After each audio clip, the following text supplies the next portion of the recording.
Hi guys, I'm Sonal and welcome to my channel. Today I'm making a keto recipe of kimchi. So kimchi is a traditional fermented food of Koreans. It's mainly made from a napa cabbage and it is salted and flavored. There are some prebiotics added to it and it's left on the counter to ferment for about 3 to 4 days. The more you let it ferment, the healthier it is because it develops a lot more healthy bacteria which is good for your gut, but it also gets sour. So it is the balance that you're looking for. You want it to be nice and healthy and good for you as well as tasty. I'm going to make a simple kimchi recipe from a napa cabbage or a Chinese cabbage, and I'm going to add some prebiotics, that is onions, garlic and ginger to it, and we are going to let it ferment for about 4 days on the counter. After it's fermented, I'm going to let it be in the fridge while we eat it on a day-to-day basis. A lot of cultures have been eating fermented foods. Germans have been eating sauerkraut, which is also a fermented cabbage. The benefits of eating kimchi are, it has the probiotics also and the prebiotics. It's full of lactobacillus bacteria, which is excellent for your gut. It helps you in nutrient absorption, it helps you in digestion. If your gut is healthy, you absorb all the nutrients from the foods that you're eating. It's an alkaline food. It's high in B vitamins. It's much higher in the nutrients once it is fermented as compared to if you were to just eat that vegetable raw. The nutrients in the fermented vegetables are more bioavailable. The good bacteria have already digested the food, so it is easier for our body to just absorb the nutrition from that. Gut health is at the basis of all our health problems. So it's most important that we keep our digestion proper, our gut healthy. And it's a good idea to eat some of these fermented foods every day. So what I try to do is I try to have a couple of fermented foods in my fridge all the time so that I can rotate and eat different kinds of these foods with different kind of food of mine. Because it's crunchy, it's tangy, it goes well with any protein. I have tried to simplify it.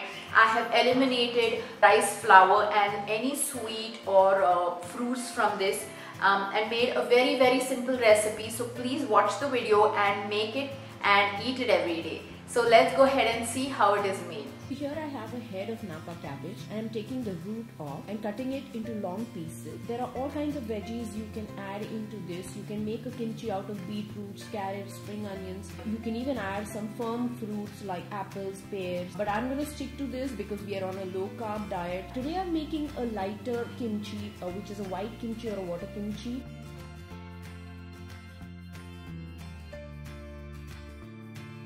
So now that I have cut the cabbage in the size that I like, I'm going to salt it, and don't worry, it's not going to get salty because we are going to be washing off almost all of the salt. Here I'm adding 2 tablespoons of salt and mixing it thoroughly. You want all the cabbage to be in touch with the salt, and we are going to leave it for marination for about 30 to 40 minutes and then come back to it. In the meanwhile, I'm making the paste or the flavorings for the cabbage. Half teaspoon of salt, 1 small onion, half a teaspoon of garlic paste, half a teaspoon of ginger paste, and I'm adding some water to grind it. If you like a spicy kimchi, gochugaru, which is a Korean red chili powder, is added, but it's very difficult to find that in India. You can order that if it's available to you, but I just go ahead with Kashmiri red chili powder. It gives a nice taste as well as a great color to the kimchi. I'm going to keep this aside and take a look at the cabbage now. It's been 35 minutes. We are going to wash it 2 to 3 times. So I'm washing and draining the cabbage. I want to point out here that you want to make sure that all your bowls, your board, your knife, your hands, everything is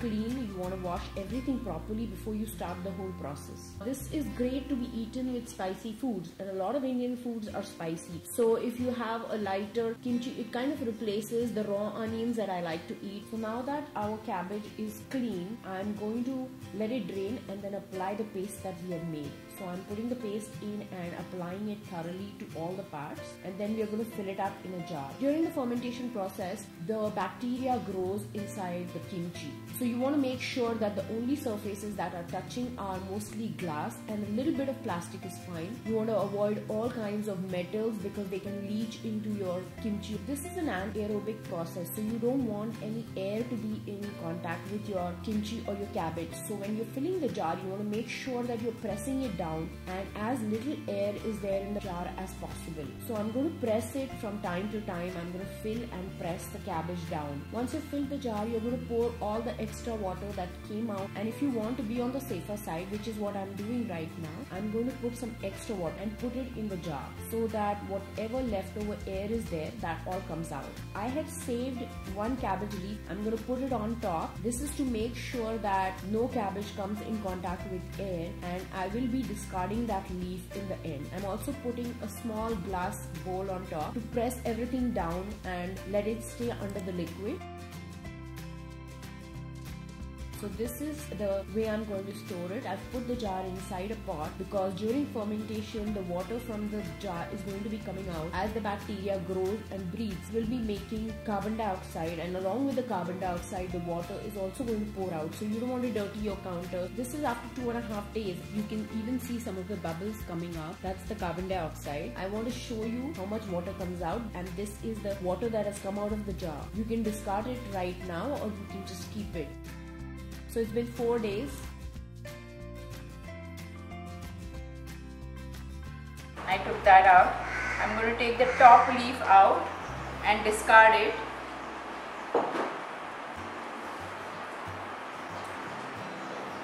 And taste one piece.